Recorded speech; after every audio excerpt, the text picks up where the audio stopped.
Jaya Radha Madhava Kunja Bihari.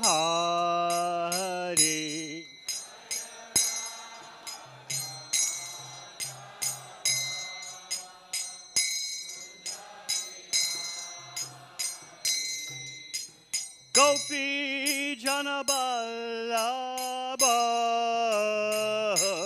Giridharadhari.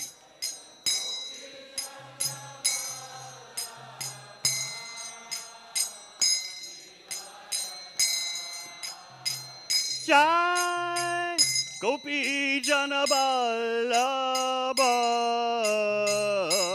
Giridharadhari.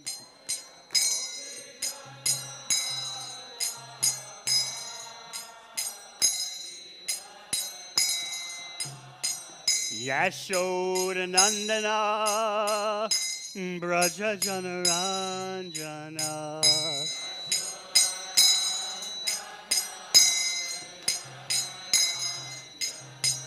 Yashodanandana Braja Janaranjana.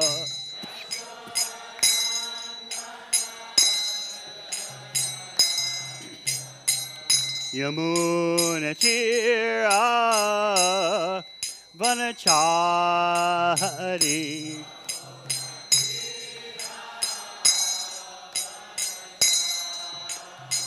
Yamuna Tira Vanachari.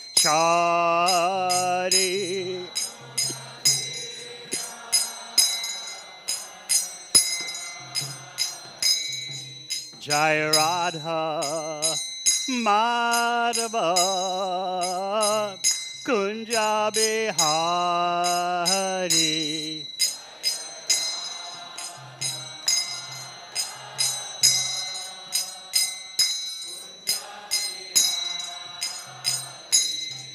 Hare Krishna, Hare Krishna, Krishna Krishna, Hare Hare, Hare Rama, Hare Rama, Rama Rama, Hare Hare.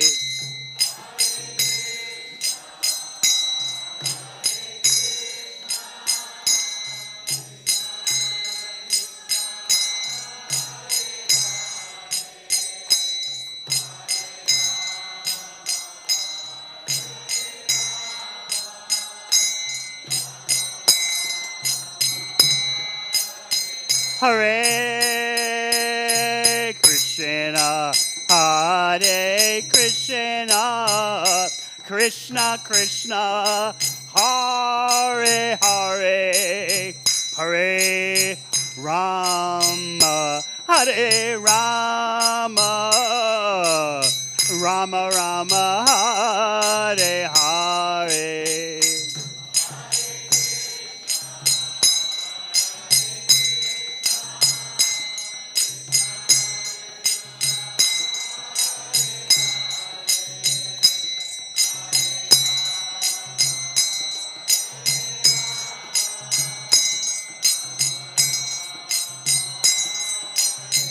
Hare Krishna, Hare Krishna, Krishna Krishna, Hare Hare, Hare Rama, Hare Rama, Rama Rama, Hare Hare.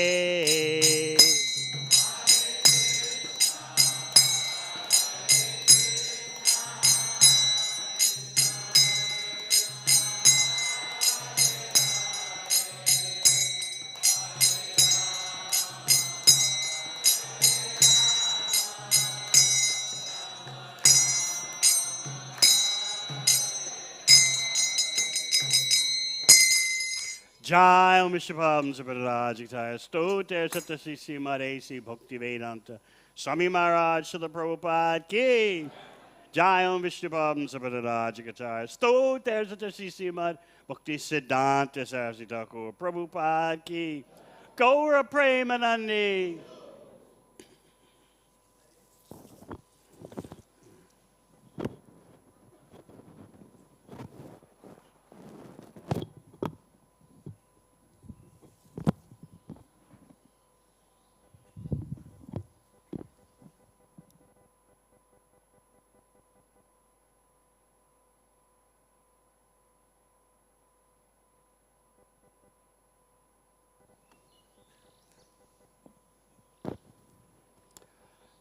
Om Namo Bhagavate Vasudevaya.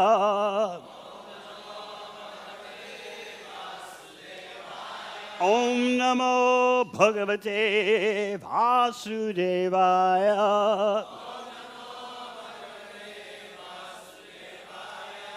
Om Namo Bhagavate Vasudevaya.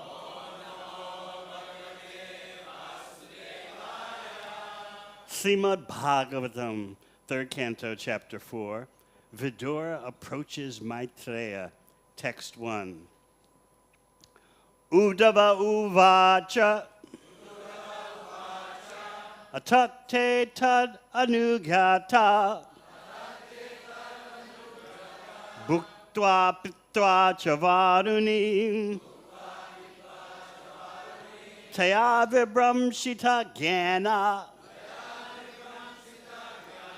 Duruktair marma paspṛśuḥ. Atha tad-anujñātā. Bhuktvā pītvā ca vāruṇīm. Tayā vibhraṁśita-jñānā. Duruktair marma paspṛśuḥ.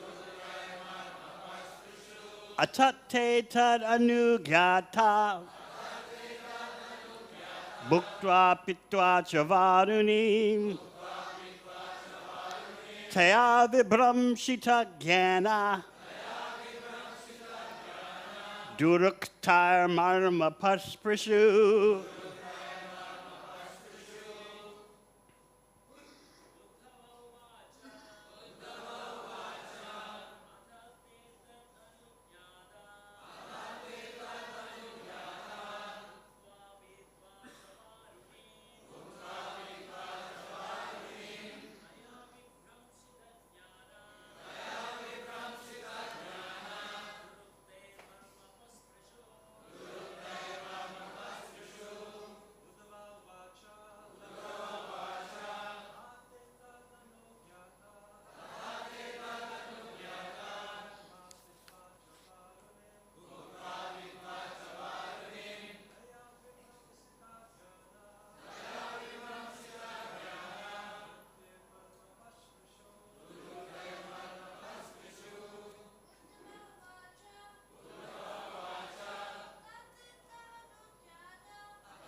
Vaishnavis.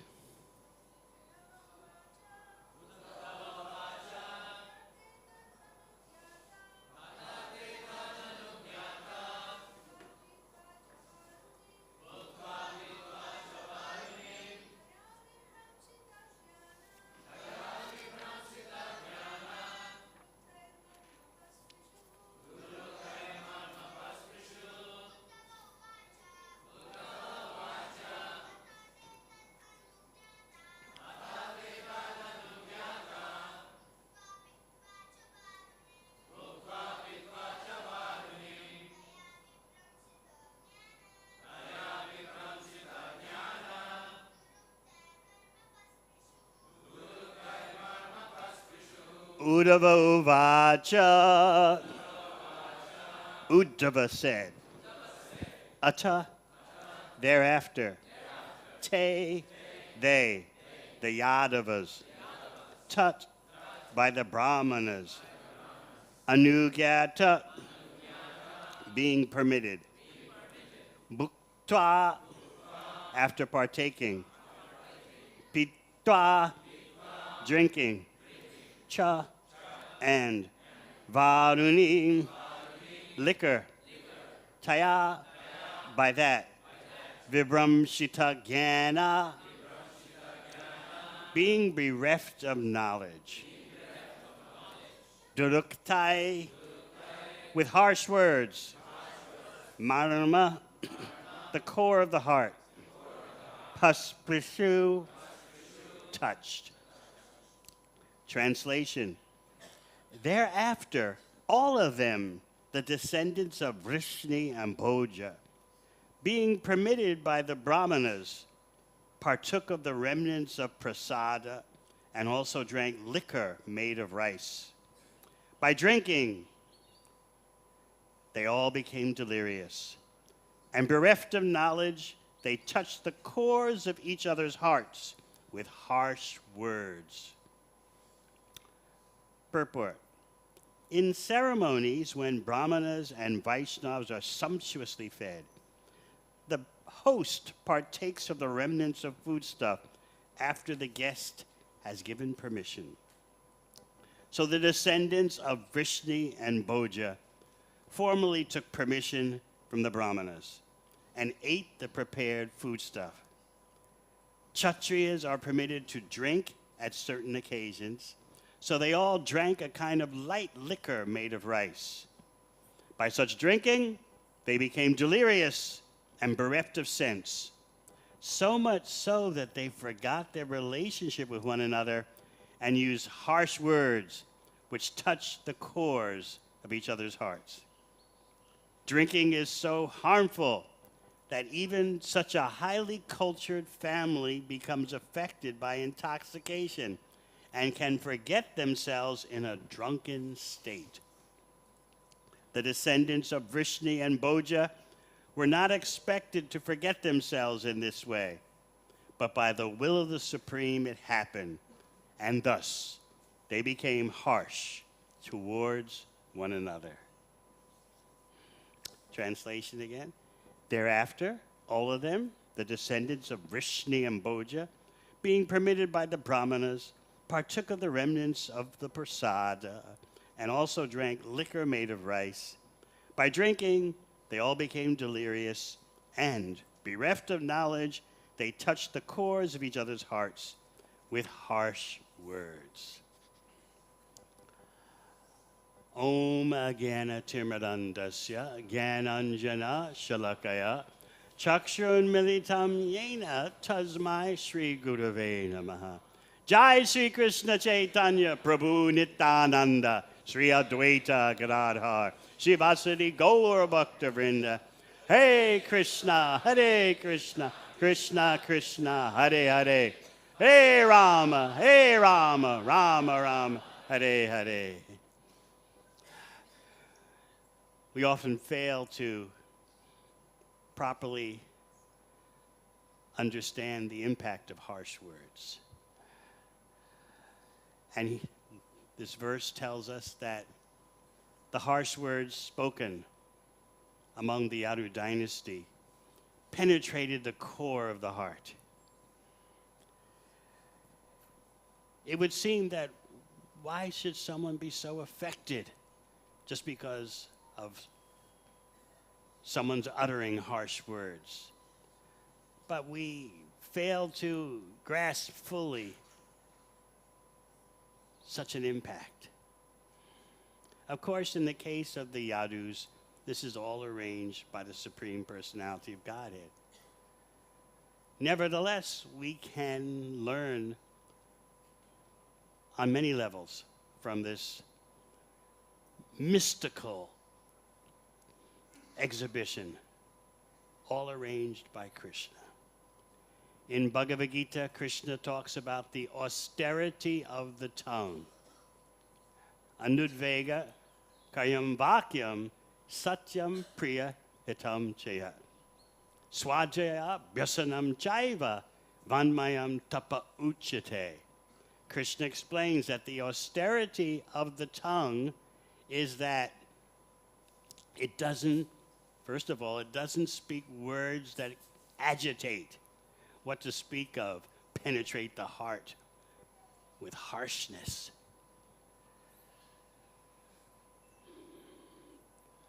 The more we understand the havoc caused by tongues speaking words that destroy relationships, destroy communities, even destroying the world, the more we can understand the power of the tongue.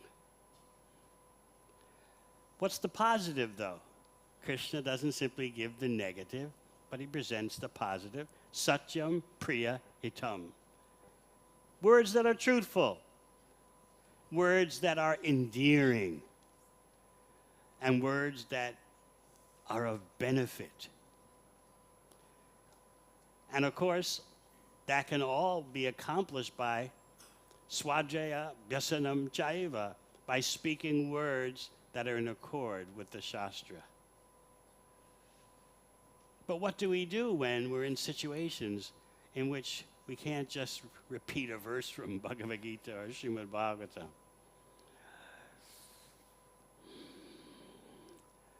We should remember, and it takes some practice. What can I say in this situation that will lead to an increase in bhakti?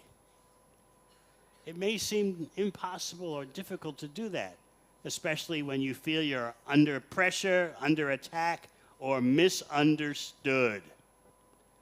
It's a great crime in the world today to feel that someone misunderstands you. Everyone wants to be understood. And of course, in the bodily conception of life, to be understood means that your body and mind is understood. That your bodily designation is honored, worshipped. And the other person should readily admit, I don't have the same upadi, I don't have the same bodily designation as you. You should recognize that and glorify my difference. And that is the peace formula. The more we exult in body differences, the more that we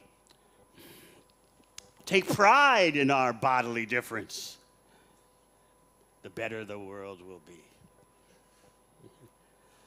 And you see today the result. More and more individuals, nations are at each other's throats. We would do well to remember Krishna's advice in the 18th chapter of Bhagavad Gita, and that takes some effort. How can I speak words that don't cause disharmony, pain, agitation, madness, violence? What can I say that's truthful, endearing? Think about it. To say something that the other person becomes endeared to you. To always do that, to have that ability is something I pray for. How to use the tongue so that when you finish speaking, the other person feels more inspired in bhakti. Now you may say, but sometimes situations arise in which you have to say something unpalatable.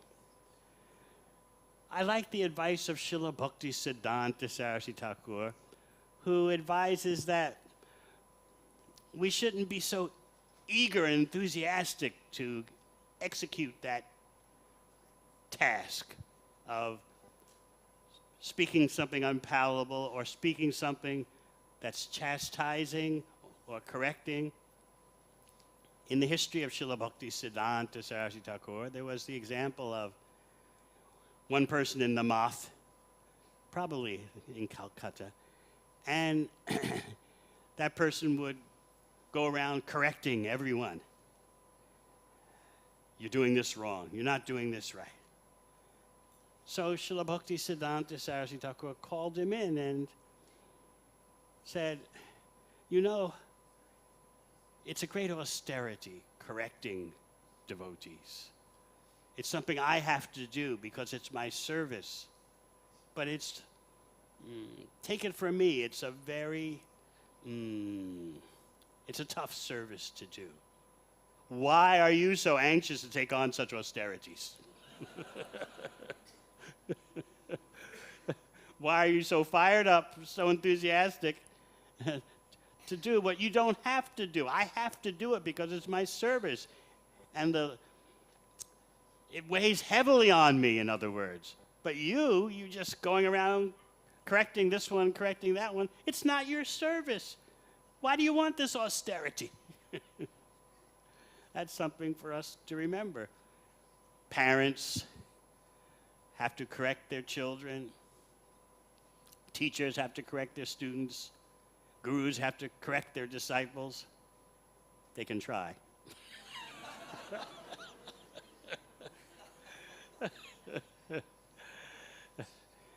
Often the reality is you can't tell a disciple what's fully on your mind because the disciple may just, well, how can you tell me that? I chose you as my spiritual master knowing that you would say the right things to me. First of all, I just wanted a picture on my altar. And now I'm getting more than I bargained for. Secondly, by your correcting me, you're agitating my mind.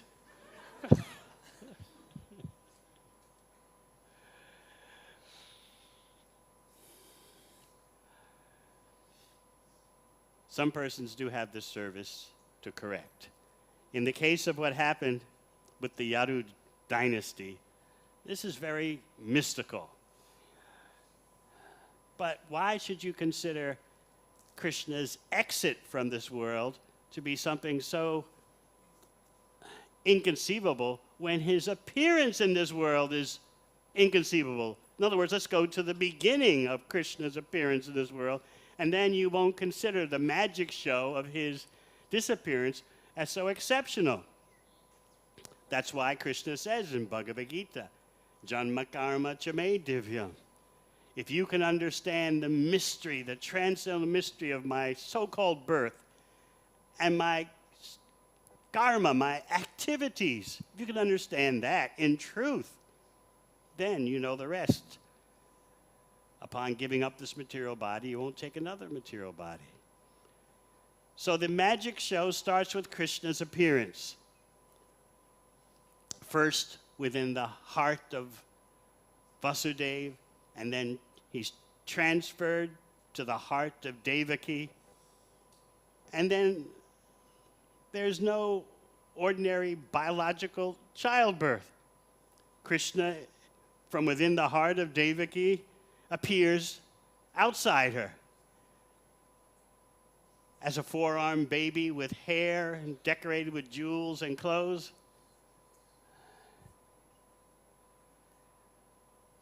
Those who are of materialistic consciousness would think that Krishna is born ordinarily, and now with the Moshla Leela, with the exit from this world, Krishna has died an ordinary death. He's born in an ordinary way, he dies an ordinary way. So Krishna gives that facility. You want to think I'm mundane? All right, I'm born ordinarily. You can look at my birth in that way and come to that conclusion. You can look at my so-called death, shot in the heel of the foot by an arrow. It's all there for you to remain in ignorance. The choice of the jiva to be in ignorance is very difficult to understand. How is it the pure soul can make the wrong choice? Many of our devotees battle over this. I was discussing yesterday or the day before, briefly with His Holiness Niranjan Maharaj, how in some parts of the ISKCON world there are pitched battles, intense battles over the origin of the jiva.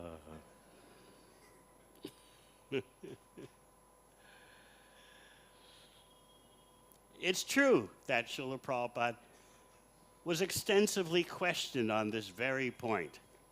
How can the jiva make the wrong choice? How can the jiva become overwhelmed by ignorance? He spoke very extensively about it. And then it's also true that there are quotations which would make you think otherwise. So His Holiness Niranjan Maharaj were remembering a statement by Srila Bhaktivinoda Thakur that the whole situation of the jivas becoming misaligned is beyond time. How can you apply material logic and material sequencing, step 1, step 2, step 3, when all that is a product of thinking bound by time? So Srila Bhaktivinoda Thakur says, this whole phenomenon is outside the reach of our conditioned understanding. But that's a hard thing for us to accept. We've got to solve it. We've got to nail it. It's either this or it's that. So Srila Bhaktivinoda Thakur says that first there'll be doubts, then there'll be arguments, and then anarthas. Unwanted things will arise in the heart. But no, that doesn't slow us down. His admonition, his warning, doesn't dissuade us. We can do it. We can grasp the inconceivable. In one chapter of Bhagavatam, 3rd canto, chapter 16, you'll find statements by Prabhupada on both sides.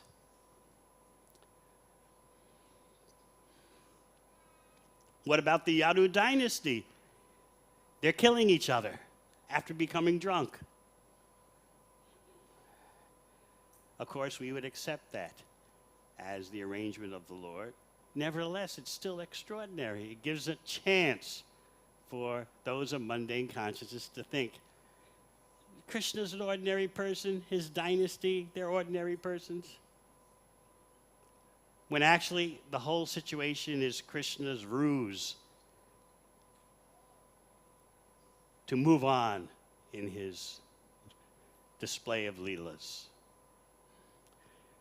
Narayan, the plenary portion of Krishna within Krishna, Swami Bhagavan, went back to Vaikuntha through this Moshla Leela, the annihilation of the Yadu dynasties. The demigods, the Devatas, were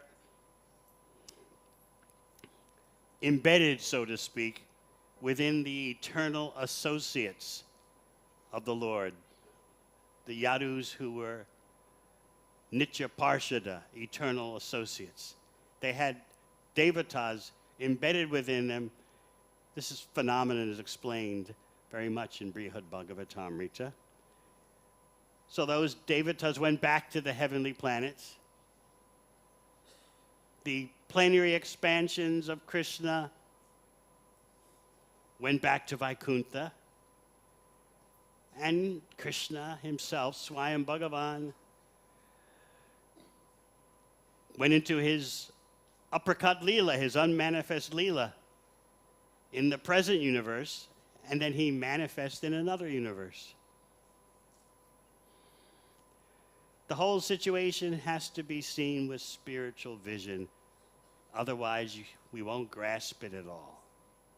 Whether Krishna's appearance or his disappearance. It could be said that why couldn't Krishna stay longer to satisfy his devotees? Isn't that the nature of Bhakta Vatsala? He's affectionate. He's full of affectionate exchanges with his devotees.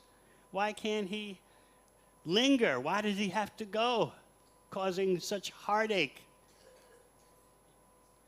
The description of Krishna's disappearance, at least in terms of the effects, begins in the 1st canto, with Yudhisthira and Arjuna lamenting. And then here in the 3rd canto, you get several chapters. Chapter 2, this chapter 4, where the topic comes up again. And then in the 11th canto, you have 2 chapters, one at the beginning, another 1 or 2 at the very end of the 11th canto, all about Krishna's disappearance. So on the one hand, the acharyas say devotees don't like talking about it. On the other hand, it's there. So Vishwanath Chakravarti Thakur points out that, yes, the point could arise. If Krishna is so affectionate, why did he go? He went before everyone is satisfied by seeing him. There are verses in the Shastra where devotees lament, where is that form? We can no longer see it. So Vishwanath Chakravarti Thakur explains that no matter how long Krishna is in front of your eyes, you'll never be satisfied. You'll never see enough. He explains an example from the highest level of prem, sneha. This is described by Rupa Goswami, that the heart is liquefied, the beloved, the object of your love becomes even more illuminated, and you can never be satisfied no matter how much you see Krishna. So who do you know like that you can look at and never be satisfied? I can't get enough. I can't get enough. That is how beautiful Krishna is. So don't accuse Krishna of being cruel by leaving before his devotees' eyes are fully satisfied. They'll never be fully satisfied. Yet it is part of Krishna's plan to increase their love through separation. And those feelings of separation are so intense that they bring what Prabhupada describes in the Krishna book as the bhava expansion of Krishna, a presence of Krishna in Vrindavan brought about in separation by the love of the devotees. I was just reading yesterday how when Uddhava went to Vrindavan to deliver the message, especially to the gopis, as well as to the other residents of Vrindavan, but especially to the gopis, he was speaking words in the present tense when he began his relaying of the message in the presence of Nanda Maharaj and Yashoda Mai. Krishna is coming. He promised he would come. He's coming, but he's speaking in the present tense. So the acharyas point out that actually what's going on is something Uddhava didn't know. Uddhava himself didn't know that Krishna is there reciprocating with Nanda Maharaj and Yashoda Mai. Uddhava didn't realize that, but still he's faithfully presenting the message from Krishna. He will return. He said that. He will do it. But he spoke his words in the present tense, not future. I'm saying he will come, but Uddhava was speaking in a way of like he's coming. In other words, he's here, but he didn't see that Krishna is there through the love of Nanda Maharaj and Yashoda Mai, and he's reciprocating with them. So understanding this disappearance of Krishna pushes us to understand what is real love. Krishna is thinking that the Yadus are so dear to him, they can't tolerate his moving on, his withdrawing, his prakat presence, his manifest presence. They can't handle that. They'll just trample the earth. They'll destroy the earth in their feelings of separation. They'll go mad. But how to move the Yadu dynasty on? You could say, well, Krishna could have just made them all disappear. But Krishna also wants to fulfill the desires of the materialists. There are jivas who want to see me as material. I've got to pull out the Yadu dynasty in such a way that those jivas who want to see me as an ordinary person, they'll have that wish fulfilled, that desire fulfilled. So therefore, this whole production of the Yadu dynasty, speaking harsh words to one another, uprooting canes on the shore of the ocean, and these canes became like iron, smashing each other in such violent combat, riding on horses, riding on elephants, riding on other human beings. What a scene. So again, you would say, all this just to withdraw the Yadu dynasty. I wonder how many of you wondered about that, those of you who have studied Bhagavatam. All this just to withdraw the Yadu dynasty? But Krishna is doing his departure in such an unforgettable way to satisfy everyone.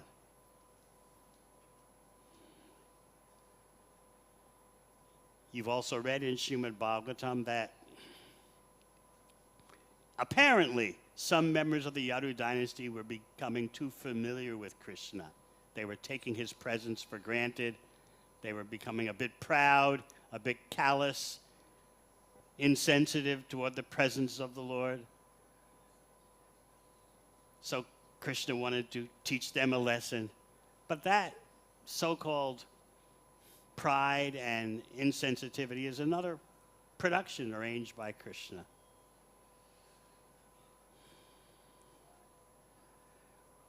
We are just marginal potency. We can be overwhelmed by another potency of Krishna, according to his desire. So when Prabhupada was present amongst us, several times devotees really pushed him. How is it the perfect jiva can choose wrongly? It's a point that baffles us to this day. And Prabhupada replied very extensively. He, as we would say idiomatically in English, he stuck to his guns. He said, that is the way of independence. If you can't misuse your independence, it's not independence. No, how can the pure soul make a wrong choice? And Prabhupada would not back off the point. This happened several times. He would not back away from the point. You have your independence given by Krishna. So that's one part of the puzzle. And then, of course, there are other statements that make you think, well, maybe it could be this, maybe it could be that. In this way, the debate goes on and on and on. So we can't ignore what Srila Prabhupada said. That doesn't mean we can discard statements by the previous acharyas that seem to indicate another aspect. In other words, why does it have to be contradiction? This contradicts that. Perhaps we don't have the realization to see the whole package. We can't put it all together. To do so, to admit that we just don't have the capacity to put it all together, takes some humility.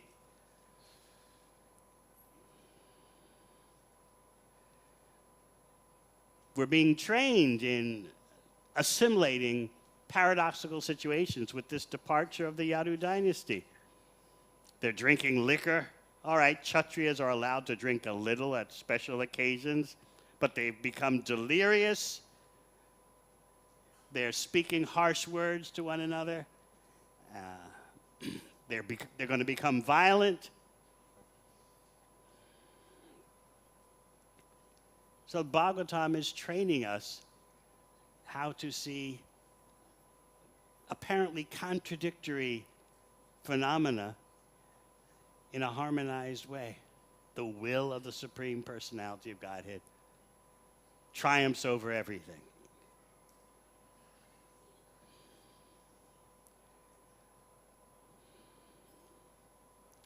Krishna had lessons to teach. Srila Bhaktisiddhanta Saraswati Thakur extensively makes the point that Krishna wanted to make sure that people don't think just because you are born in a certain dynasty, vamsha, family, that everything you do is perfect. And Srila Bhaktisiddhanta Saraswati Thakur gives the example of Chaitanya Leela. Lord Chaitanya didn't leave behind any genealogical descendants. Nityananda Prabhu didn't recognize the sons of Virabhadra. And then the sons of Advaitacharya, some of them went off, deviated.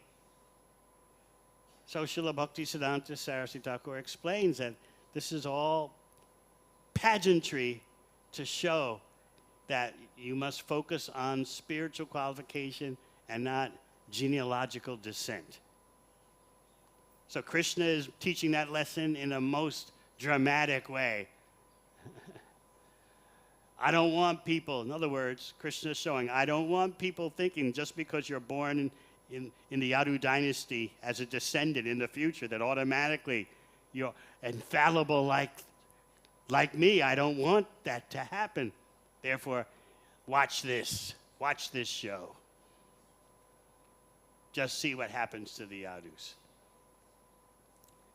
Meanwhile, it's Krishna's dramatic technique to move his Nitya Parshadas, his eternal associates, move them on to the next Leela display in the next universe. What about Dwarka? What happens? Krishna warns Uddhava, who is speaking here in the 4th chapter of 3rd canto. He warns Uddhava, the whole city of Dwarka is going to become inundated. And that's what happened. Everything was overcome by the ocean, by Krishna's will. Everything in Dwarka was overcome by the ocean, except Krishna's palaces. And Rupa Goswami explains a few palaces of chief Yadus. They were spared. Otherwise, the rest of Dwarka disappeared into the ocean. But in those remaining palaces, which are beyond human vision, they're unmanifest, Krishna is there eternally with his Nitya Parshadas, with his associates.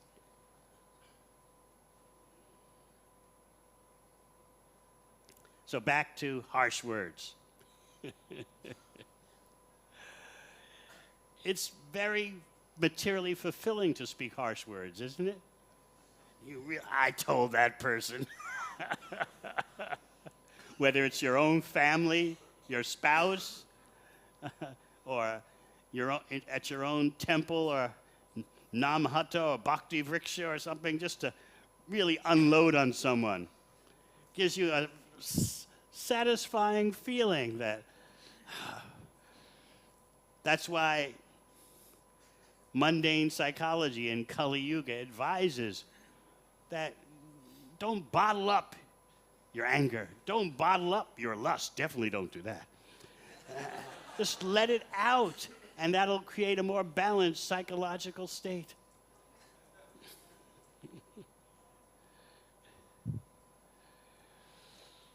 This is Kali Yuga Jnana. Liberate yourself from inhibitions and restrictions. As Kali Yuga darkens, you'll find this mentality becoming more and more prevalent. I was shocked to see some social statistics from the USA. It's always good to beat up on the USA because they take statistics for everything there, and they're very accurate.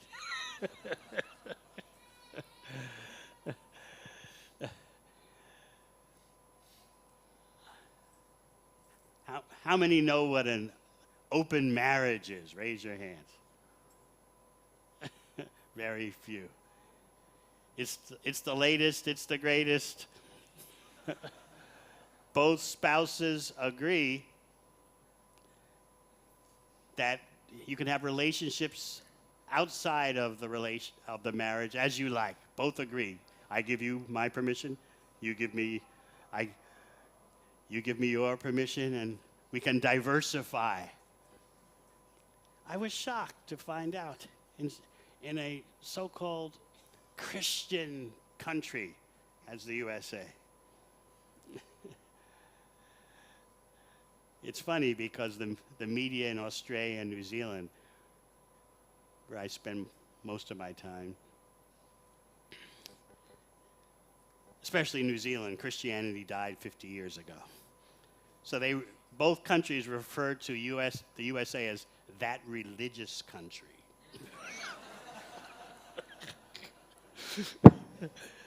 That country that's still suffering under the delusion of religion. So anyway,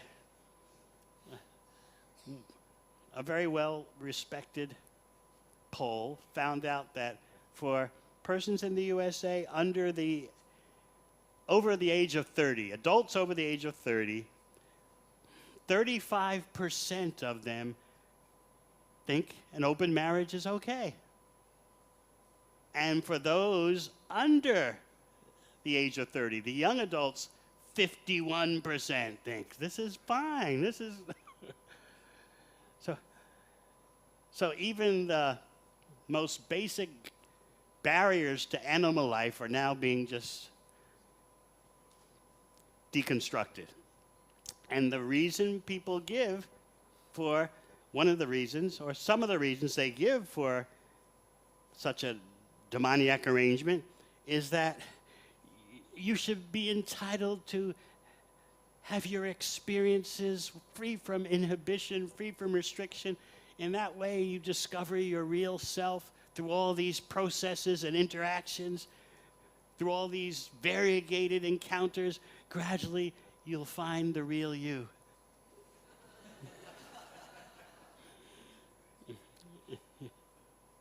This is a tragedy.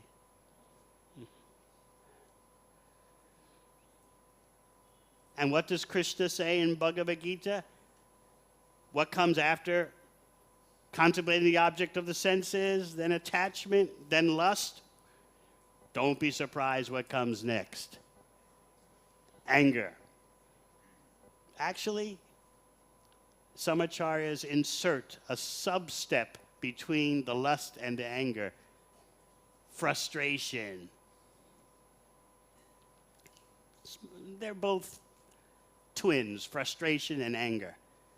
So there's the lust, and then there's the frustration that must follow. And then there must be anger. So you would wonder, why is there so much violence in the world? But who is thinking, why is there so much lust in the world? They both, in the Kali Yuga mindset, are disconnected. Over here is lust, and way over there is anger. Why is there violence? Why is there anger? To put both together, that takes the divine knowledge of Bhagavad Gita. So to conclude, the Yadus are so angry they're going to kill each other. And in that way, they participate in Krishna's ending his manifest appearance and moving on with his display of pastimes and taking his eternal associates with him. He's still in Dwarka, he's still in Vrindavan, in his unmanifest Leela. All right, any questions? Yes?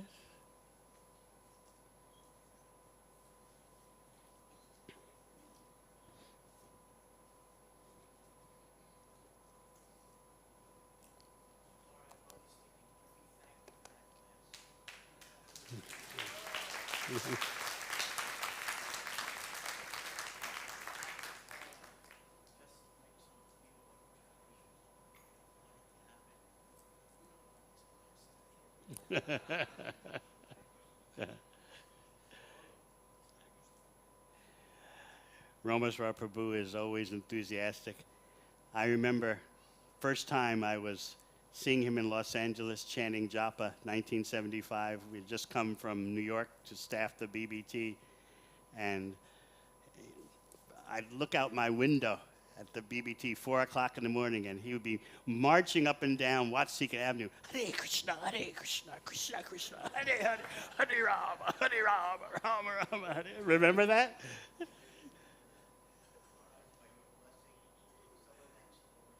Of course.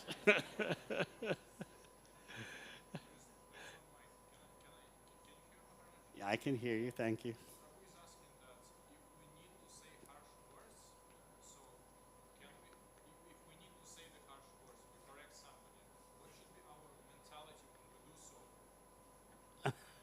That you're very unfortunate.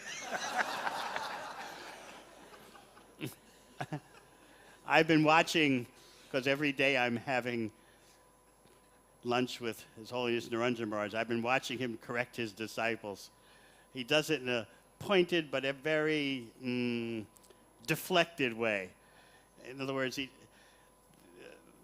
they get the point, but he doesn't knife them. So I've been watching. What's that? Of course, it's a great sport. He said he didn't know I was watching. The greatest sport is watching Vaishnavas. I recommend it to everyone. Watch what they do. Watch how they do things. So I was watching him. He'd just make a slight comment and give a look in his eyes.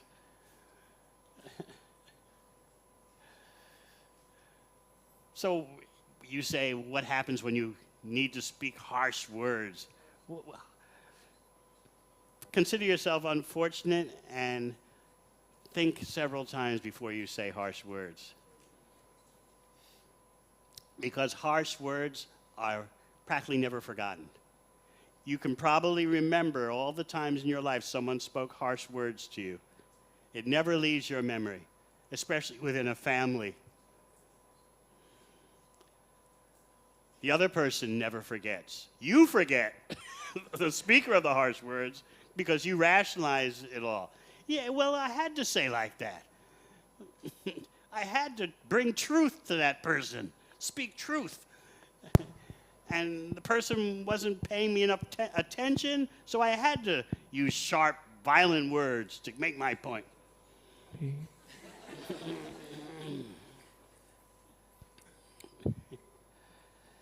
But that other person will never forget those words, even though you'll forget easily. The speaker of the words forgets, the one who hears never forgets. So Krishna's instruction in Bhagavad Gita makes life much better. Anudvega karyam vakyam satyam priyahitam chayat. Think before you talk. How can I say something that's truthful, beneficial, and endearing? Make someone feel dear to me. And don't be eager to chastise or correct. As Srila Bhaktisiddhanta Saraswati Thakur said, I have to do this service. It's an austerity. Why are you so eager for such austerity? Anything else? Our senior Vaishnava, Rameswar Prabhu, has another point. One of the things I miss the most of Srila Prabhupada is when he would chastise me and correct me and beat me and call me a fool and so many things. I miss that so much.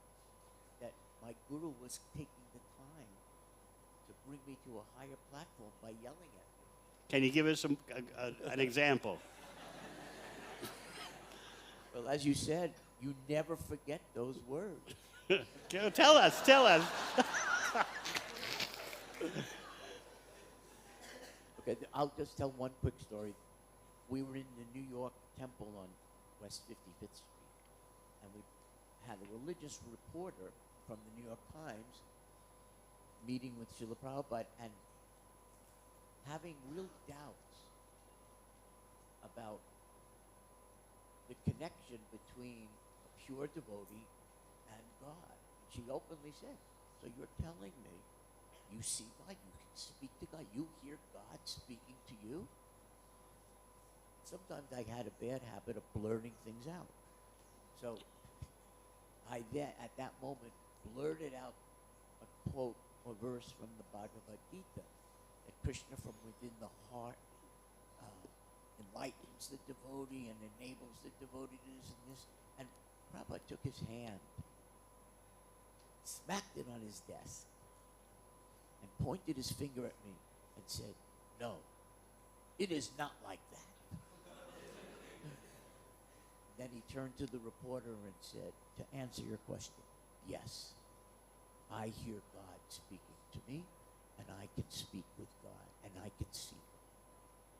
And he said it in such a penetrating way that the reporter became awestruck. And after that, she was the most respectful interviewer. But smashing me was part of that movie. Jai Srila Prabhupada. One last question.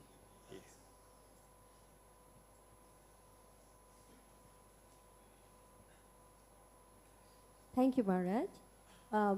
Just a very quick question. In this world of make-believe, psychobabble, New Age philosophy, religious indoctrination, psychobabble, so on, how can we present this Krishna conscious philosophy to the modern mind in a way that's received well and accepted nicely so that we propagate the mission of Krishna consciousness? What did Lord Chaitanya tell the brahmana in South India? Yare deko tare kaho Krishna upadesh. Arma guru hoya taro idesh. Wherever you go, whomever you meet, teach the science of Krishna. Hare Krishna. Thank you very much.